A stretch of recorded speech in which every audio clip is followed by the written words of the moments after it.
extend a very warm welcome to everybody here this morning. Thank you so much for attending this very, very topical subject. Another one of ACTSA's breakfast presentations. For those that I haven't met, I'm Artemis Galatas. I respond to anything that sounds remotely like Artemis. If you can't remember my name, it's fine. And I'm the General Manager of the Association. So, I'd also like to thank our board members who spearhead our association, and many of them are here present this morning. Thank you very much for giving of your time and effort in helping the association be relevant and give it gravitas. Just back to what ACTSA actually offers. We were very pleased that the Treasury course that we have launched with the University of the Free State Business School is now into its third program, fully subscribed. It's a 6-module program, all e-learning, so if anybody I won't say entry level, but certainly to enhance people's understanding of what Treasury is all about, I could highly recommend that. So if you'd like any further information, please don't hesitate to speak to me, or a lot of the information is on our website. Another thing that we're involved with is that the Reserve Bank, we're a part of the market participants group, and in terms of the reference rate transition from JIBAR to Zeronia. So we're very much part of that, and hopefully all our corporate treasurers will become and voice their opinions and voice basically what their challenges in transposing from JIBAR to Zeronia. And then another thing is our journal. We publish with Treasury Management International in the UK. When I say publish, there are hard copies available, but generally our members get the link. And at the moment we're kind of talking about the theme being ESG, thought leadership, the functions of Treasury, and artificial intelligence.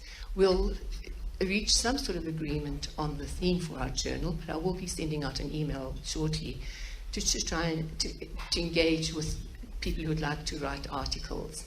They put it on the website of TMI, if you'd like to look at Treasury Management International's website, and it's available there for everybody to see, so you do get quite a lot of coverage. But now back to today's proceedings. Firstly, I'd like to really thank KPMG for this wonderful presentation that they've put together for us. And if you can see the titles of Dion Friedman, Michelle Dubois, Monica Wu, and Frank Blackmore, the level at which we are really very grateful for, and a topic that is so topical at the moment and uppermost in a lot of people's minds. So I think I'll hand over to you, Michelle, and any questions from the audience we'll just take as in which. There are roving mics. Please just raise your hand. So over to you, Michelle. Thanks so much, Artemis, and thank you so much for having us here at your breakfast this morning. Right. This morning's session is really aimed at being a very interactive discussion, so please, if there are any questions as we go, feel free just to raise your hand. We'll bring you a mic, and feel free to use the expertise of the panel that we have in front of you here this morning. I will also pause at a couple of intervals when we get into the real nitty-gritty, and then you can ask some questions as well. But before we go any further, who are we?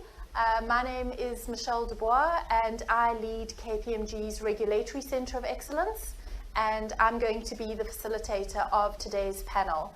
I'll let each of the panel members maybe give a brief introduction about themselves. Good morning, everybody. My name is Dion Friedman. I head up forensic at KPMG. For your sins, you get to do that job. And hopefully we'll be able to contribute to you this morning. Thanks. Good morning, everyone. I'm Monica Wu. I'm the anti-money laundering and sanctions specialist in KPMG.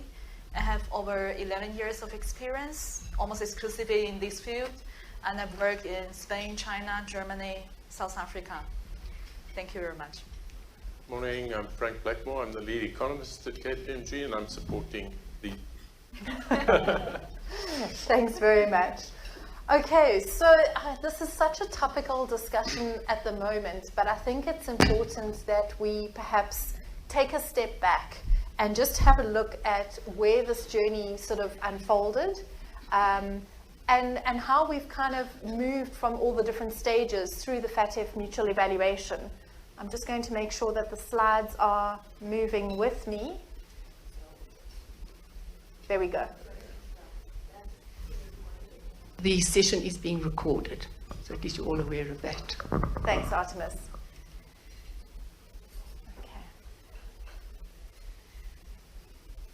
Okay, so just a very quick look at the agenda of what the points are that we would like to cover this morning. I think most importantly, we want to make sure that we understand the FATF methodology, that we understand how it is that they came to this conclusion that we should actually be placed on the grey list. I think we need to have a look at what the impact of this grey listing is on us as a country, and Frank will take us through some of the economic impact. Then we'll also have a look at some of the regulatory interventions that have arisen and are necessary as a result of our grey listing. And then we're going to chat a little bit about the need for cohesion and the need for us to work as partners, be it private sector, public sector, regulators, and society at large. So that's kind of our agenda for the next sort of 60 minutes, and then we have left quite a bit of time for any questions that you may wish to ask as well. So let's kick off in terms of understanding the FATF evaluation. I think in order to do that, we need to understand who the FATF is and how the mutual evaluation process works. And I'm going to ask Monica just to take us through a little bit, just to give us a little bit of context. And yes, of course. And the FATF is the international watchdog in terms of anti-money laundering and counterterrorism financing. And I'm glad that everyone is nodding here, because some last year when we were doing this presentation and warning everyone about the grey list, most people didn't know what was FATF or what was the grey list. So the FATF develops the so-called FATF recommendations, which are 40 standards. And there are more than 200 jurisdictions that are committed to comply and implement such standards. And in order to make sure that such countries are really complying and implementing such standards, they perform the mutual evaluation, which is a peer evaluation, which means different countries assess each other, and to make sure that such standards are being implemented. And currently we're in the 4th round, and it's estimated that by next year, the 5th round will start, and every round gets stricter in relation to the standards. So which is the methodology that they apply? And so if we take a look to the timeline, we know that the mutual evaluation started in May 2019, and we didn't see the results until 2021 because of the pandemic, of course. And we had such poor results, only 3 compliant, and 17 largely compliant out of the 40 recommendations, while we had negative ratings in half of the recommendations, which means 20. And in terms of effectiveness, the 11 areas or the 11 immediate outcomes, we had only negative ratings. Because of that, we were placed under enhanced follow-up, and that's the reason why the FATF came again last year in October to assess our progress. And in February, just like we already predicted last year, we were grey-listed. And in June, the FATF plenary will still reassess our progress, considering a larger period of time. Please don't have any hope that we get off the grey list. It's just standard reassessment. The removal of grey list will take years. It won't happen this June or next year. And then in 2026, we'll see another effectiveness assessment, which will be the assessment against the 11 immediate outcomes. So why we were grey listed despite all these different efforts that we've been seeing? The way how the FATF committee assessed our progress is that we need to send all the changes and efforts that we would have been making 6 months before the plenary, which means if we count plenary was in February, the changes should have been submitted in August. When did our legal changes took place? When did they take place? In December. And they still need to see enough sufficient operational and institutional changes following the legal change. Therefore, as a result, we see that if we go to Nigeria as a country, in the FATF website, you can see that there is a follow-up report that contains the re-ratings of Nigeria, even it was gray-listed. We can't find it for South Africa. And the reason why we didn't have this report is because we didn't achieve any re-rating. That's the only explanation. We're still having 20 negative ratings, which leads to our gray list decision. And so I think I have explained the methodology. I'm going to pause here and. Great. Thanks, Monica. I think what's critical for me out of that is when the grey listing was announced, there was a lot of talk about, okay, so we kind of expected it. How long are we going to be on the grey list for? And there were a lot of rumors out there in the market to say, well, we've actually asked the FATF to reevaluate us in June, or within 3 months we should be off the grey list, etc., etc. And I think it's really critical that we understand that the average time that it takes for a country to get themselves off the grey list is about 3 years. It's not going to happen, as Monica said, by June, but it also means that we need to make a concerted effort as a country. The 3-year time period is not just a time period, we need to actually do something with it. And unless it is actually a priority for the country, for our regulators, for our law enforcement, etc., we're not going to see any progress in that regard.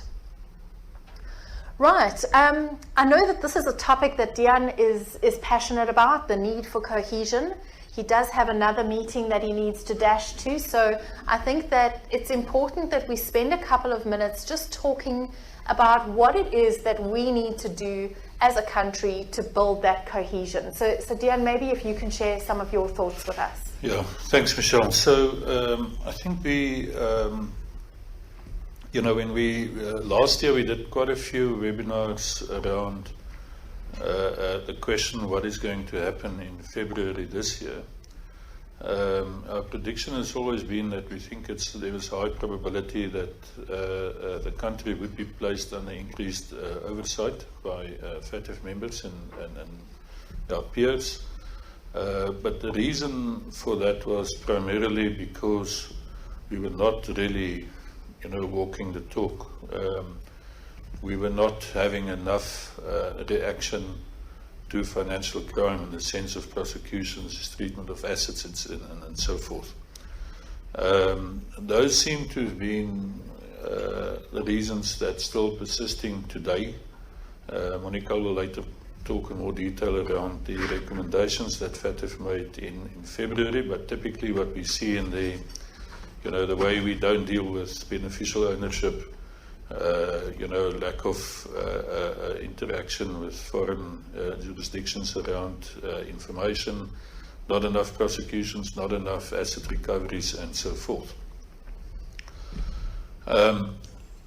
So when you start looking at all those, then you will find that certain parts of our regulatory or our law enforcement framework would be responsible to deal with some of these actions, typically the NPA, the police, within the NPA, the Directorate of Asset Forfeiture, banks need to do their bit. Everybody around the landscape have a role to play. The question in my mind is whether we are really cohesive enough in the way in which we address it. When you speak to banks, they will say, well, we need more prosecutions. We pick up a lot of stuff going on in the system. We report it and nothing happens. You just go and you speak to the police and the prosecution services and they say, well, the quality of what we get from the reporting is not good enough, or it's this reason or that. If we continue like that time frame that Michelle talks to is going to extend into an unacceptable period of time. The quicker we get this, get together, understand what each individual organization or part of our industry needs to do within its legal obligations and legal mandates, I think, we're going to be much more effective. And it's about being effective in addressing the FATF concerns. Our peers in other jurisdictions with whom we do business, they have concerns about us. How effective are we going to be in responding to it? And we believe that if we have the ability and we actually are able to be cohesive, law enforcement working properly with the regulatory environment, they're all working properly with civil society on the one hand, with business on the other hand, with our financial institutions. And each one of those groupings get together to do the job properly, we will get there. And that belief is not unfounded.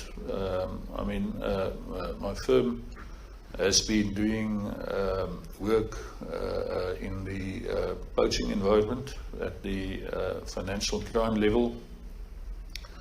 In our environment, we call it Project Horn. It's essentially a collaboration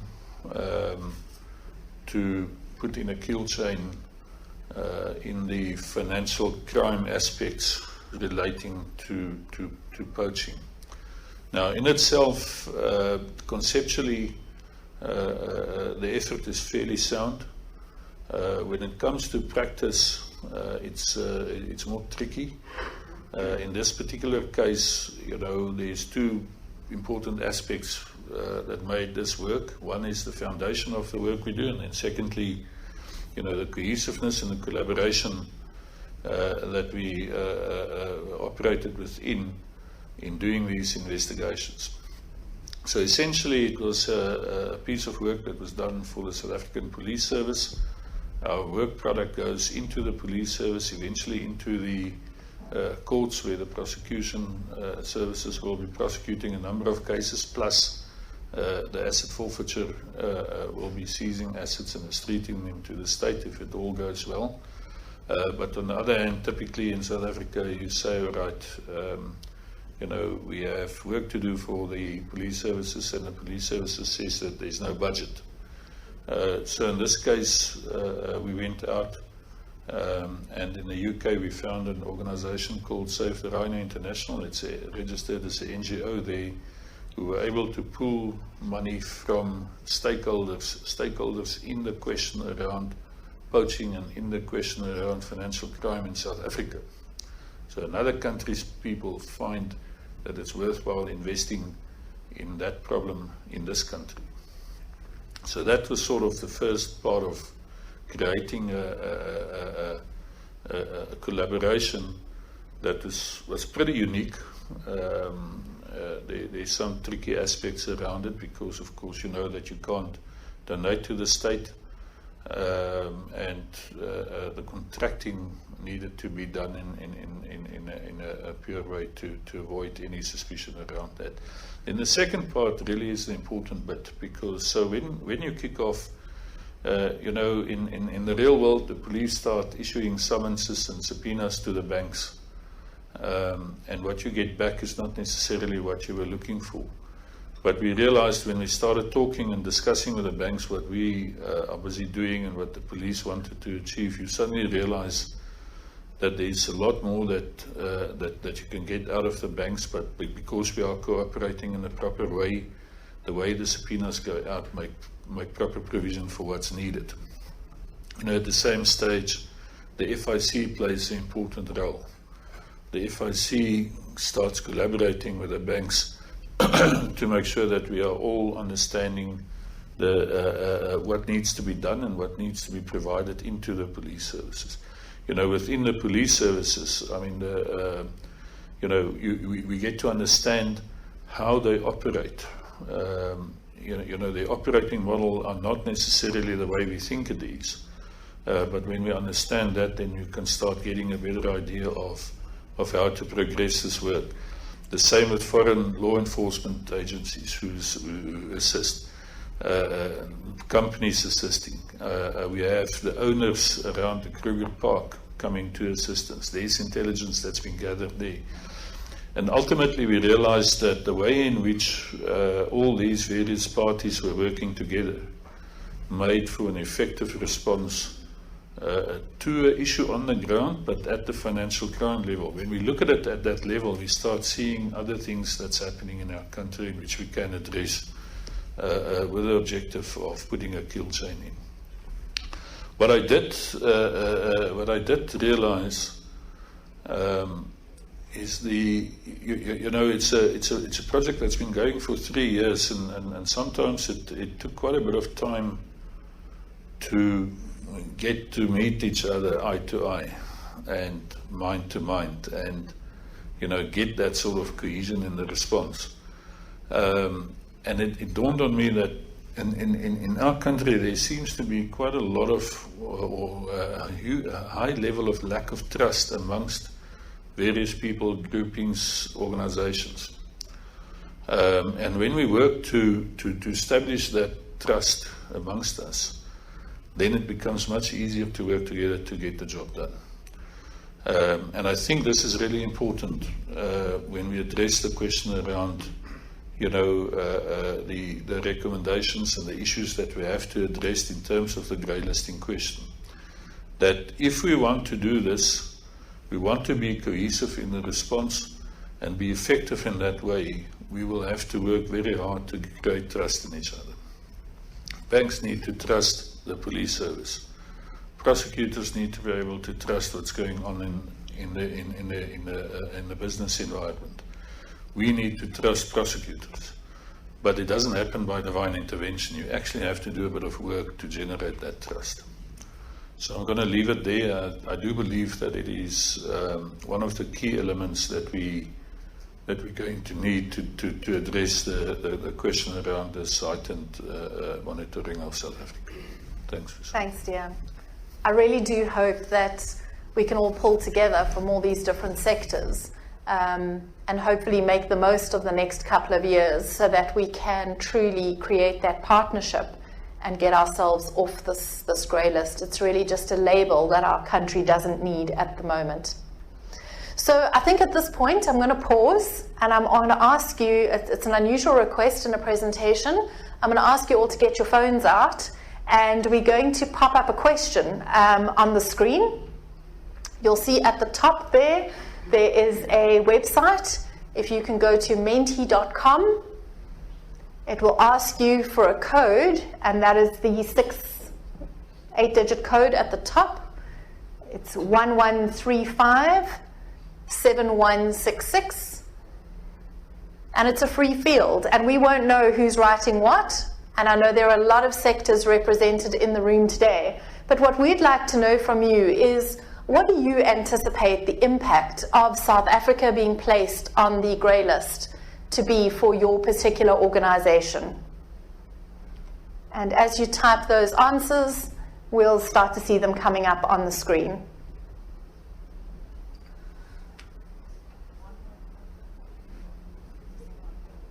(1135-7166).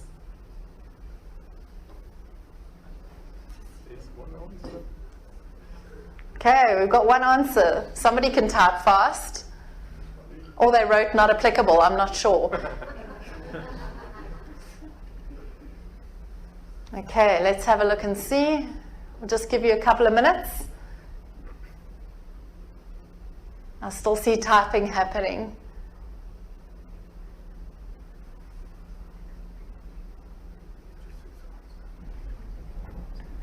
Okay, we have quite a few answers coming in. Martin, if you can hit enter for us there so that we can see our answers coming up on the screen, please. Okay, let's have a look. What have we got here? Administrative, always, more paperwork, triplicate, duplicate, etc. Stricter compliance to exchange control regulations, absolutely. Increased cost of debt. In fact, I'm just going to move across this side so that I can see what's what. Stricter compliance, limited appetite for investment locally. I think that is a problem. We have seen that is going to have an impact. Increased transaction costs with overseas suppliers. Reduced confidence in the country. Increased compliance with foreign counterparties. Foresee a lot of non-compliance. Possible recession. And then somebody said, not much. That must have been our first answer that came up on that. But what I'm going to do is I'm going to hand over to the panel at this point in time, and maybe ask you if any one of you would like to weigh in on any of those in particular that stand out for you. Yeah, I'm happy to come in. Go. So if I take a step back from the granularity of the topic, South Africa obviously faces huge unemployment. We've got low growth. How do we get out of this? Well, we need to invest. We can pay for investments through either our savings, but we know if the majority of the population are living on their incomes fully, there's not much savings to go around, so we're reliant on external investment, foreign direct investment in the economy. And grey listing affects that component. And therefore, a lot of these answers, I think, are what I'm going to go into briefly, will impact that foreign direct investment. Okay? Because of the increased costs that we'll have to go through, a lot of people will see South Africa as only one country in a portfolio of countries. If I'm going to invest and you've put another hurdle in front of me, I might look somewhere else. So definitely foreign direct investment. But what internally does that, a lot of these issues will come up as well. Increased costs of compliance, that gets to cost of capital issues, and that obviously affects what projects we're able to do profitably at break even, because now we have a higher internal rate of return.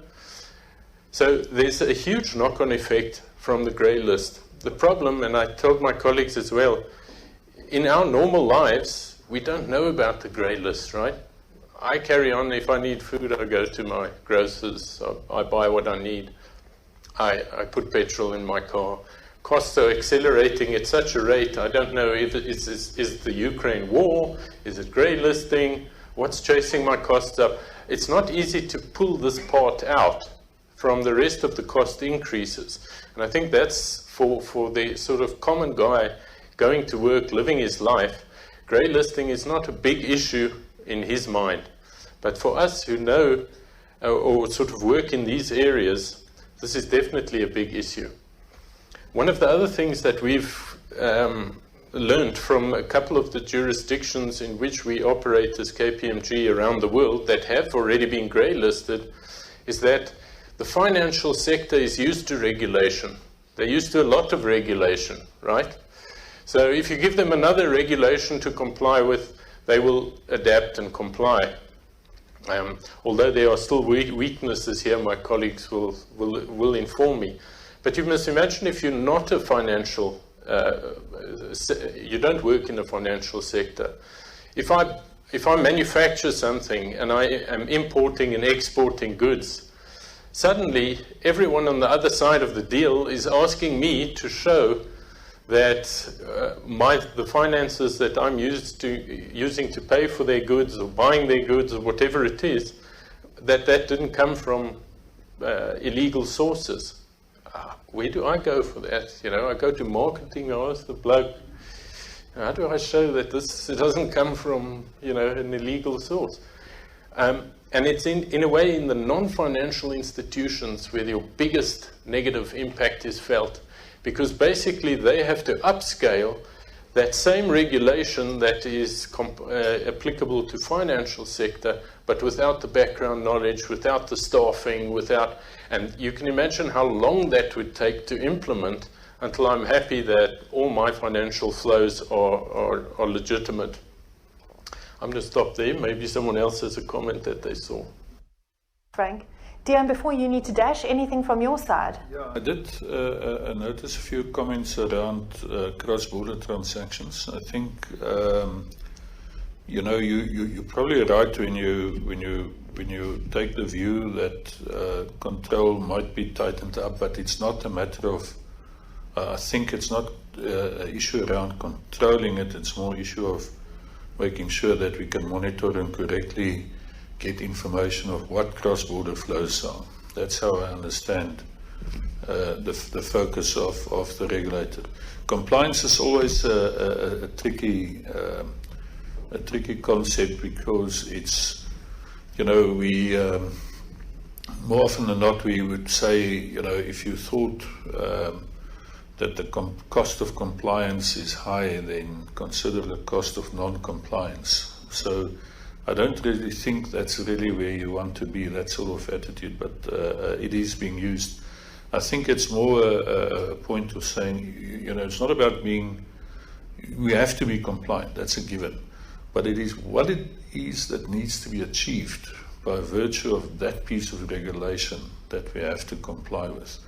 And I think right now it's about being able to generate information out of the system as to what are the flows, what are the events, what are the transactions taking place, so that regulators and law enforcement can do something with that information. And it goes back to that question around the cohesion, you know, within our legal obligation, within our legal mandate, what is it that we do and do well to ensure that the system at the end of the day gets repaired and work. But we probably also have to be mindful of the inflows into the country. And the question, you know, when you sit and do go about your business in the normal course of it, where does this money come from? Is a question that that's driven many times by the regulatory requirement, and we say we want to comply with that. But it's also a very real question when we're confronted with money coming into the business. Where does it come from? Stian, Monica, I'm going to come to your insights in just a minute. I think one of the things that we need to look at, if I remember on the day that the announcement was made that we were now in fact on the grey list, everybody was watching the rand and saying, what's happened to the currency? How are the markets actually going to anticipate this? What is their reaction going to be? Is it already priced in, etc.? So I think what we should do is spend a couple of minutes just on the economic implications of this, both from an internal perspective and then also looking a little bit broader as well. So Frank, that's your domain. Sure. So I touched upon this briefly. I'm not going to go through too much boring detail here, but basically the first thing is we know there's going to be a regulatory impact leading to a cost impact. We also know that international funders, so EU, UK, US, etc., World Bank, these type of places have strict rules when lending to countries on grey list. It can only be for certain applications, not for general applications. And that's concerning even if we look at something like the money that was made available at COP26 to assist with a just transition. $8.5 billion was made available from US, UK, EU, France, Germany in particular, for South Africa's transition. If that money makes it to our shore, it will have to now comply with much more strict regulation in order to be able to flow into South Africa. The governments overseas will have to know what the application is, what the fees are, how much actually gets to the end product, which is your climate change initiatives, whatever they may be. And therefore, even though that was announced, 2 years ago now, I still don't see it coming into the budget, right? They're gifting us a combination of grants and low-income loans, 8.5 billion. One would think in South Africa these days one could use such such funds in order to roll out solar, whatever it may be. But we haven't been able to touch a cent of that money yet for various reasons. And the grey listing will only make that a little more difficult. A lot of jurisdictions as well have policies internally that don't allow their companies or banks to conduct business with grey listed country banks or businesses. So that could mean if I'm a manufacturer or whatever, I have a partner overseas, I'm not able to use that partner that I've worked for or bought components for the last 20 years. Now I have to find somebody else quickly who will be able to circumvent that grey listing ruling. Obviously, there also other issues in terms of it takes a while to get off this grey list. So the longer we're on it, the more we're paying money over to try and comply with the FATF regulations, and that money should be going elsewhere, especially in a country like ours. Service delivery, infrastructure investment, growth, etc., and that's not happening at the moment. When the announcement was made, there's a tiny little graph there with the exchange rate. We saw an exchange rate movement, but there's such a lot going on in the global economy at this point in time. Past the actual few hours after the grey list, I think it was the impact was internalized into the economy, and the longer term macroeconomic type impacts for South Africa will only become clear as the months pass. We've already heard some JSE listed companies saying because of the grey listing, it has complicated them the finalization of their financials, even for year end, based on the additional requirements that they need to comply with. And we'll see more of these sort of material issues coming through the system. The last thing I want to say is, if you're on the grey list, it's an advert to additional malfactors. So if I want to move people, guns, drugs, whatever it may be globally, I want to know who's on the grey list, because that's a jurisdiction I want to work through. I know they have weak controls, they have weak oversight, and it gives me a window of 2 or 3 years where I can do my business. And from our experience, one sees this happening. Your, let's call it more ethical businesses, move out of grey listed jurisdictions, but it's not the fact that we lose that investment forever, because it gets replaced by these, let's call it less ethical businesses that flow into that space. And obviously, that just weakens the investment environment for a country like ours as well. So we're at a danger of seeing more of this stuff happening over the next few years, because people know they can get away with it, the controls are not in place. And obviously that's not great for our reputation. And even once the compliance takes place, now you're stuck with the problem of who your friends are in the economy based on who you want them to be. So that's basically the oversight. There's nothing good here. And if, as I said, you are a country like South Africa, you actually want to attract the right type of investment, we need to create economic inclusion here through upskilling our people, through creating growth in the economy. We've just put another barrier in the way of accompanying that or achieving that. I always refer to the grey list as kind of being on the naughty list. But I think the reality of it is, as Frank said, it's like putting this big neon sign that says launder your money here. Because we really are telling the world that those controls are not in place. So what we've done is we've considered a couple of scenarios based on other countries' experiences in grey listed jurisdictions. And I'm going to ask Monica to take us through what some of those potential scenarios could look like for us.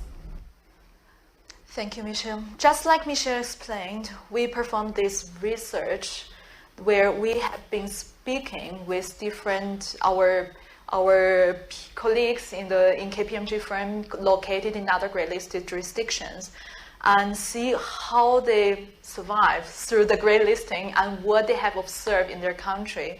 So all these scenarios are not something that we are predicting, but they actually already happened in other countries, and very probably happening now or will happen in a very near future.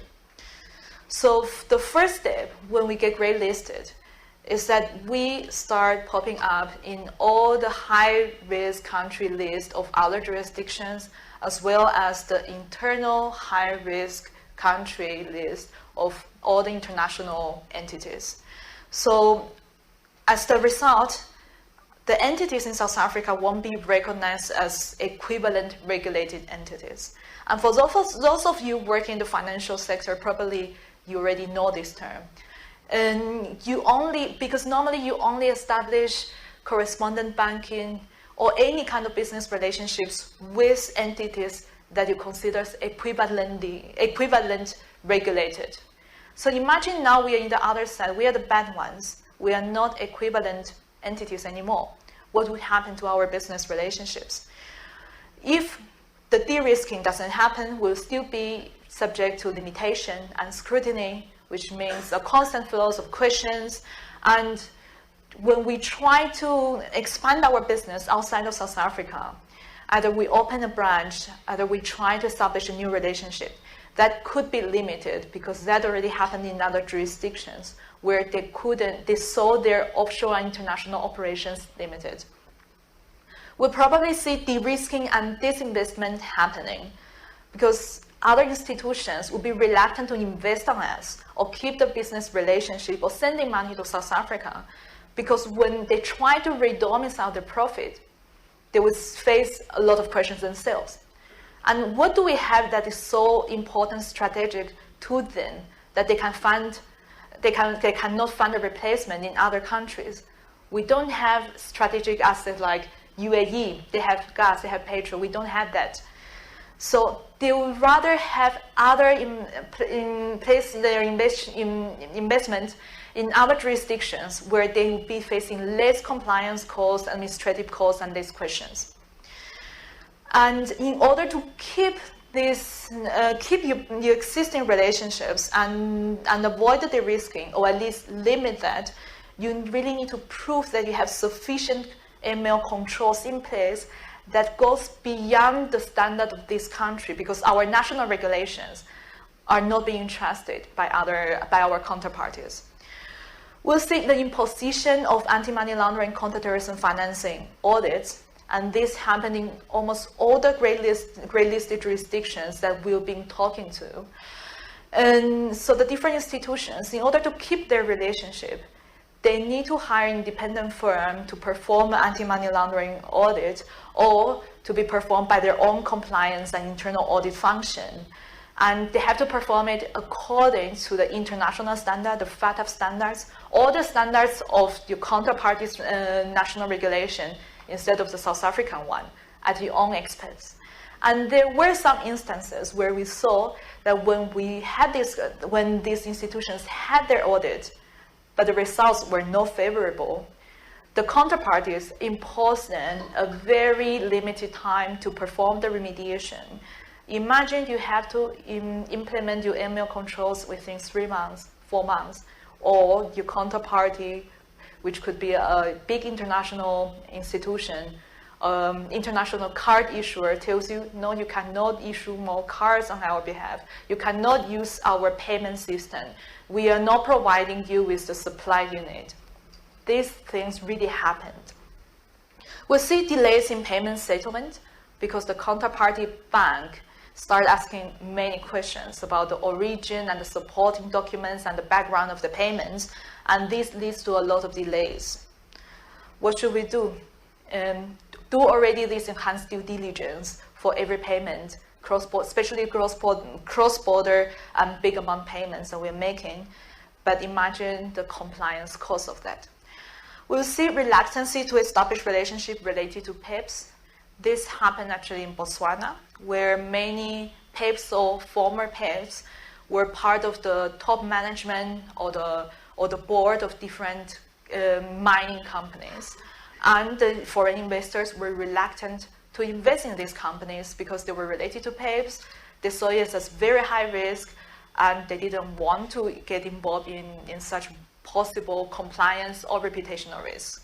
And what happened in Botswana is that they kicked out many of the PEPs that were in the top management and in the board in order to keep the investment coming. And we'll probably also see, as last scenario that included, extensive KYC performance and remediation. So we already see many regulatory changes in these regards. PEP's definition has changed. And for example, but what happens with the reliance of your KYC on third parties? Because nowadays what happens is that the banks, for example, you're the primary dealer of bonds, but then you open underlying accounts on behalf of clients that insurance company asset managers proceed. And so you don't actually know who is behind these underlying accounts, because you are delegating on the insurance company or the asset manager to perform the KYC. The insurance company and the asset manager are relying on the broker. The broker is relying on the personal financial advisor of the ultimate client. And no one knows where this KYC information is lying. Probably in a forgotten folder, probably the client doesn't exist and is the financial advisor laundering money. No one knows.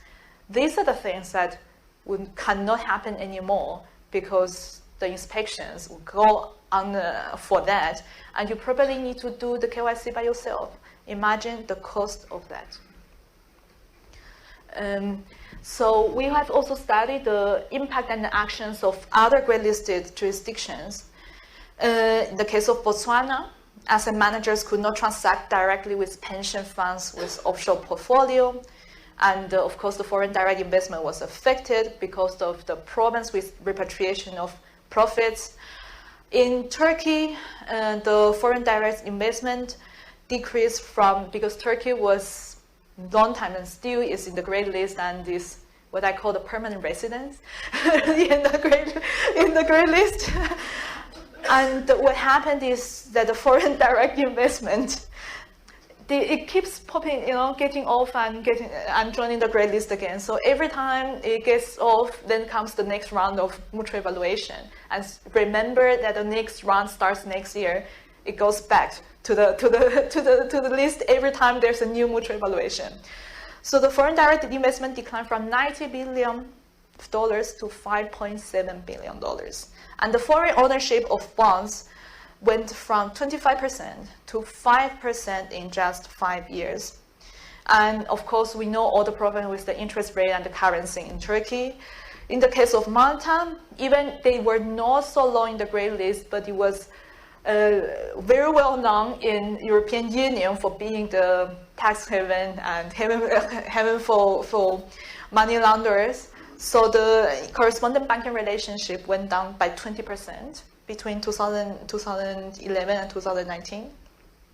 And in the case of Mauritius, there were problems for the application of different investment vehicles that the licenses were not getting approved, and there were limitations to the voting rights of the investors from Mauritius. So imagine this happening to South Africa.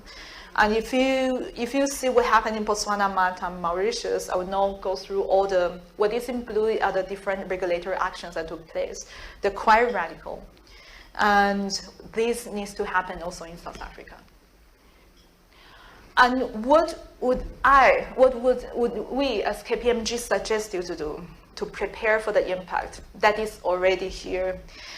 So first of all, assess the impact of the gray list on your business and operational model. So all the knowledge that Frank has been sharing here, and take it to your institution and think how it would impact on your concrete business, your products, investors, your counterparties, and think of a plan to reduce the impact. You need to prepare procedures to take over the EMIR processes that are currently delegated or other institutions, like the KYC that I explained. And you start need to calculating the resources, the time, and the staff that you need for remediating this. Also, please start performing, if you haven't started yet, a self-examination of anti-money laundering, not following our national standard, not having a rule-based approach like a ticking the box that might comply with the national regulation, because that's not the questions that your international counterparties will be asking you. So do this self-examination according to international standards, which goes beyond our national standard, and start preparing your remediation. So when your counterparty asks questions, you can present what have you done to them. Until then, we can keep this relationship because there's no so high risk working with me. You need to design your enhanced due diligence measures, especially targeting the delays of payments that I explained. If they are asking you the questions, they are asking you to provide the supporting documents. They're asking you, start preparing these answers, start preparing these supporting documents for every payment that you are making. So in the time they ask the question, you already have the answer ready. Otherwise, you will take a lot of time with your delays. And talk to your counterparties and stakeholders. Communication is very important about these changes and about what you are actually doing in your institution. So they can get the information from you and not from third parties, and they can consider whether they want to de-risk you or disinvest or keep the relationship with you. So I think the communication and the transparency here is really the key to keep your relationships alive. And this, as I know, is already the measure that many institutions, international institutions, especially larger banks, are taking. Thanks, Monica. It seems that there's a lot of work to be done, and I think the message for me is about being proactive. We don't want to wait until counterparties, for example, come and start asking questions. Right from the beginning, when I think it was in 2021, when we had our first mutual evaluation, we have advised clients to proactively seek out their foreign correspondence, etc., and to say, we realize that we've been grey listed. This is what it means for us as a country. However, these are the best international practices that we have in our business, and this is why we don't believe that we personally are at risk. I think in terms of the way forward, the Financial Action Task Force has given us 8 specific areas that we need to address in order to move off of the grey list. So this is kind of really our to-do list. And I think it would be good for us to spend a couple of minutes. Monica, maybe you can take us through what needs to be done under each of these 8 so that we can actually move forward.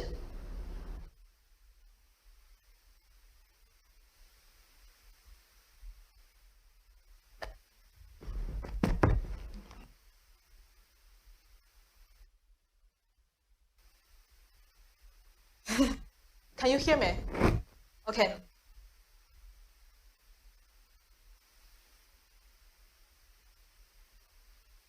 It's not that we have prepared that, but FATF has, yeah, it's working now, thank you.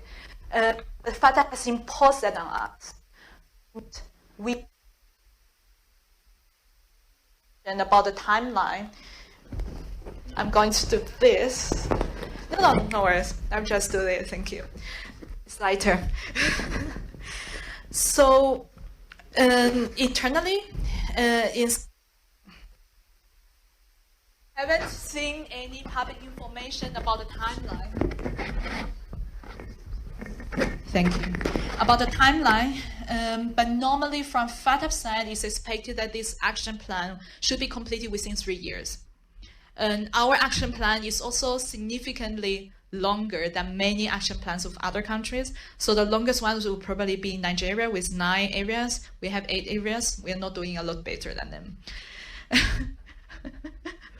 And so which are the areas? The first one is having demonstrating. It's all about demonstrating, showing, proving. So it's not a plan, but we really need to show the changes and evidences to the FATF to be considered. So the first one is demonstrating this sustained increase in outbound mutual legal assistance requests. So money laundering doesn't happen in one country, it happens internationally when you move money around. So there's a need of cooperation with other countries, and this is what the first point refers to.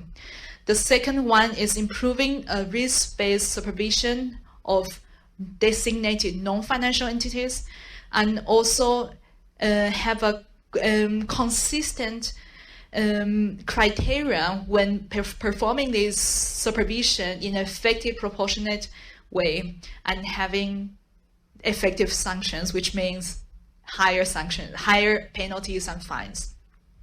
In this sense, I would say that the Reserve Bank, the Prudential Authority, is actually the most valued regulator in South Africa, where the other regulators are still a little bit behind. So if we go to an inspection report of a bank, it's significantly more complex and more detailed than the inspection reports of other types of entities.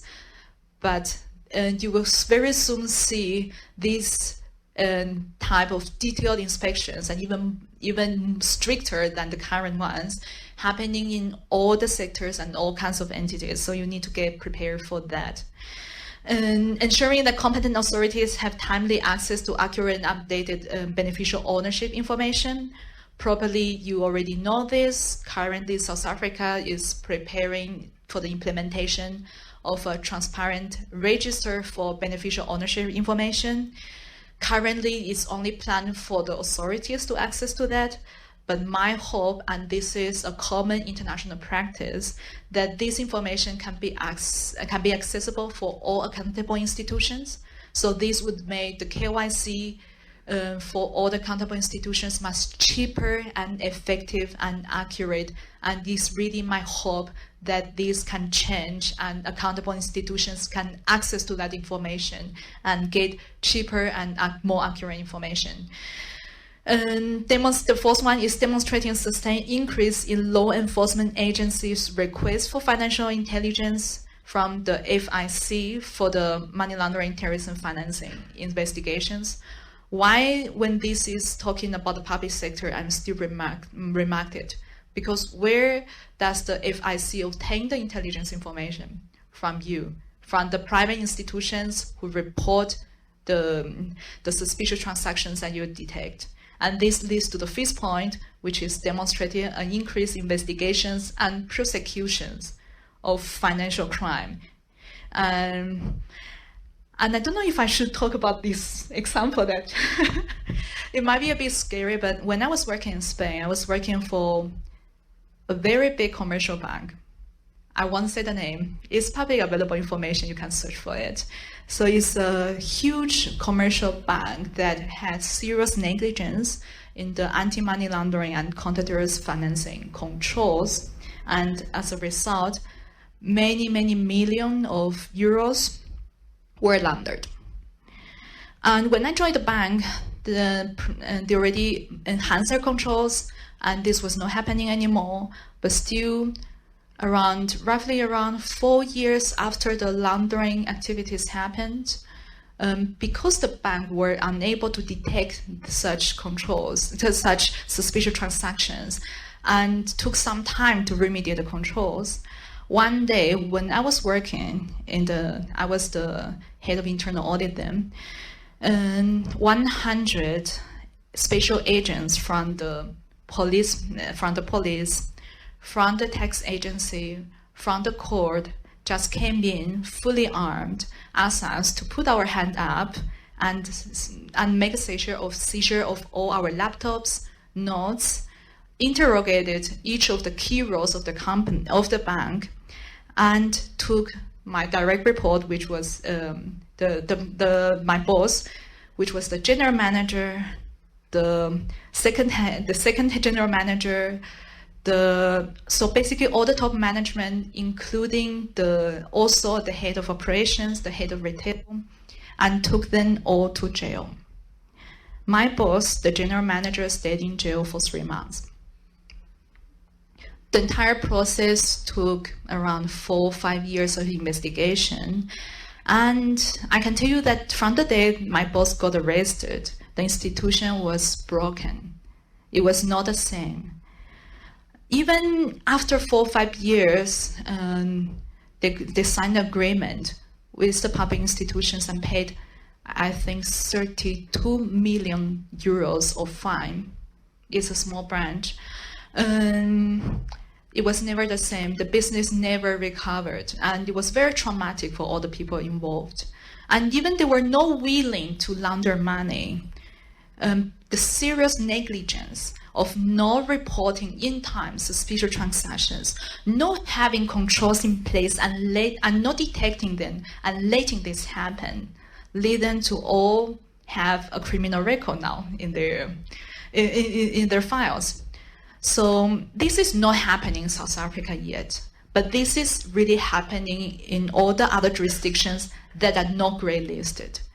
So please be prepared for this to happen in the future, which sounds scary, but at the same time, really, ask the different institutions to collaborate to stop crime from happening, because the bank I was working for really failed and facilitated all these crimes, and it really harmed the society. So I may be feeling very sad for my boss for staying in jail, but probably it was a fair punishment considering all the people that were harmed because of the crime he facilitated. So let's continue. And the 6 points go with the identification, seizure, and confiscation of process and instrumentalities of predicate crimes. In this sense, I have to say that in other jurisdictions, when you report a suspicious transactions, most of the times you also block the account. While in this country, you report, so you're not having liabilities, and you keep processing all these payments because you don't want to have problem with the client. This needs to change. And if you don't get the right supporting document, if you don't understand what the client is doing and you think that he's laundering money, just ask him to give you all the information and justify the thing, and of course he can't. But you are not allowing the crime to happen in an institution because you might pay for that later. The 7th point is updating the terrorism financing risk assessment from a national level. But of course, in order to do this at national level, it needs to happen at institutional level. So this information can be gathered and compared and contrasted and assessed at national level. And at the end, and the last one is ensuring effective implementation of targeted financial sanctions and demonstrating effective mechanisms to identify the sanctions parties. Please check your screening, not only the screening tool that you have, but also what procedure you have after. So you make sure that enough people and enough control are placed to review these alerts, and where you may see some suspicious sanctioned party, you are not dealing with them. We've only got a couple of minutes left of today's session, so I think perhaps if we can spend a couple of minutes on our regulatory trends, Monica. Yeah, I'll go very fast from now.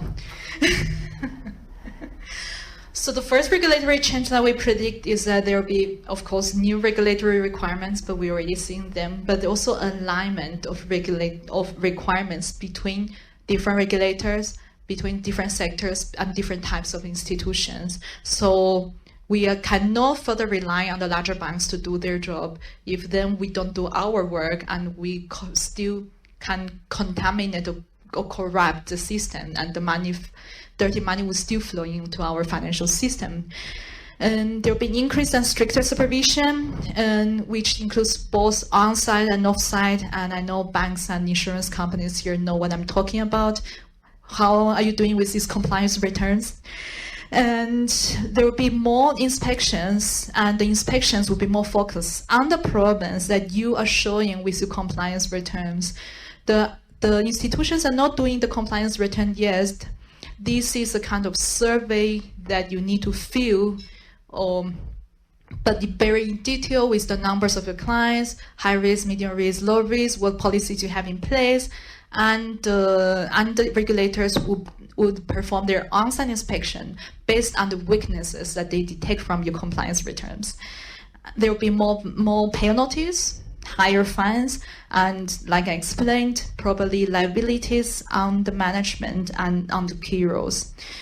The third environment trend is that we will see the beneficial ownership registry to be implemented, and hopefully it can be accessible for all the accountable institutions, and then there will not be further excuse for any institutions not to perform the KYC properly. The fourth one is that the controls will be required to be more risk-based approach and effective from the risk perspective, and instead of following or ticking the box of the legal statutory obligations, which means that you need to show that you really assess well your risk, you understand the risk, and you have designed your risk mitigating controls based on the understanding of your risks. And the fifth one, better detection of suspicious transactions.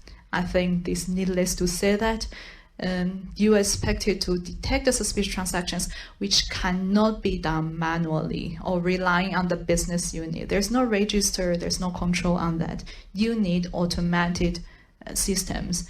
And these systems are not threshold-based, but really behavior-based and applying proper technology. So what are the things that we can learn from other institutions, other jurisdictions, and we can implement here to achieve what is required by the Prudential Authority as well as other regulators? Even some of the requirements are not expressly written in the law, but are required from a risk-based approach. First of all, when you assess your risk, don't write low, medium, high, because your boss asks you to have a low risk as a result of your business-wide risk assessment. You really need to quantify and have an empirical assessment based on different risk factors that you need to have a proper ponderation and have a result as a result calculated empirically. You need to have a better understanding of the customer risk by processing really the information you have. And by processing, I don't mean scan the papers. I know that like some type of institutions still even have the physical papers. Some of them have them scanned. Some institutions have partially scanned, partially in data warehouses. And then you have 100 data warehouses across your group, which is managed separately. By data processing, I mean having a centralized data processing where you really know who you're dealing with and you're managing the risk. Better control of third parties' risk, that means not you only need to comply with your part, but you need to make sure that you work with the people who do their part. Otherwise, you are welcoming all the dirty money that is flowing from your counterparties, which could be suppliers, clients, correspondent banks, other financial institutions. So when you see, and probably it's difficult to detect manually, but you need an automatic system. When you see that certain payments paid by your supplier that is using a different account, and then it's going, or the money that you're paying for client is going to a different account, which is on name of someone else. And I repeat, this needs some automatic solution. A human cannot be responsible for detecting this. Just stop the operation and ask questions, because you might be participating in money laundering. More effective ongoing monitoring and enhanced due diligence measures, still related to what I just talked to. Investment in technology. This cannot be done manually. We need technology. Enhancement of training at all levels, from the top to the bottom. And reinforcement of risk control functions. I've seen institutions of millions of clients with 3 people in forensic, 2 people in compliance, 1 in ML team, or some motor vehicle dealers with 1 compliance officer who is at the same is the head of internal audit.